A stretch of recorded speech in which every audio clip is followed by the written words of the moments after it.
মানুষ কখনো কাঁদে না, তারা পাথরের মতো শক্ত হয়ে পরিবারের দায়িত্ব নিজের কাঁধে তুলে নেয়।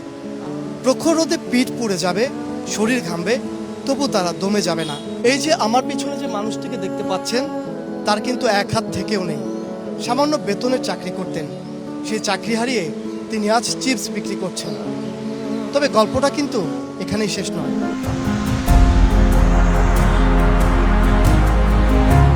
নাম নূর হোসেন। সড়ক দুর্ঘটনায় তার এই ডান হাতটি কাটা পড়ে। পরে সার্জারি করে কোনো রকম জোড়া লাগানো হয় হাতটি। বলতে গেলে তিনি এখন শারীরিক প্রতিবন্ধী। কিন্তু এই হার না মানা মানুষটি আজ ভিক্ষা না করে, কারো কাছে হাত না পেতে সামান্য চিপস বিক্রি করে তার সংসার চালাচ্ছেন। মনে করেন যে আমার হাত নাই, এ বিধে আমি কাজকামও করতে পারি না। মনে করেন যে যেটুকু বাচ্চা কাছে কোনো কিছু চাইলে যে দিতে পারি, এরকম আমার কোনো সমর্থন নাই ভাইয়া। কেউ যদি আমার পিছনে একটু ধারাইতো বা কেউ যদি আমার একটু সাহায্য করতো, তাইলে মনে করেন যে আমি যে কোনো একটা ব্যবসা পুঁজিতে বসতে পারলে তাহলে আমার সবচেয়ে ভালো হতো। রাজধানীর হাতির ঝিল এলাকার ব্যস্ত সড়কের মোড়ে তার দিন কাটে সামান্য কিছু আলুর চিপস বিক্রি করে। অল্প বেতনের একটি চাকরি করতেন, সেটিও হারিয়েছেন কিছুদিন আগে। এক হাত নেই, তাতে কি রয়েছে পাহাড় সমান দায়িত্ব। ঘরে তার 2 সন্তান, স্ত্রী আর বৃদ্ধা মা।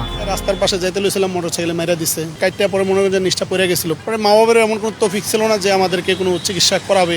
পরে গ্রামবাসীরা যেটুকু পারছে সাহায্য করে আমার চিকিৎসা করাইছে।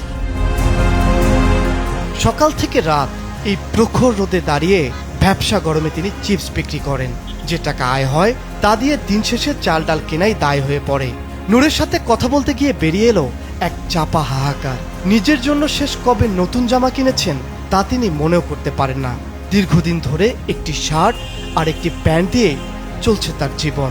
কিন্তু নিজের কষ্টের চেয়ে নূরের বেশি পোড়ায় তার সন্তানদের অভাব। গেল রোজারিতে এই বাবা তার ফুটফুটে সন্তানদের নতুন কাপড় কিনে দিতে পারেননি।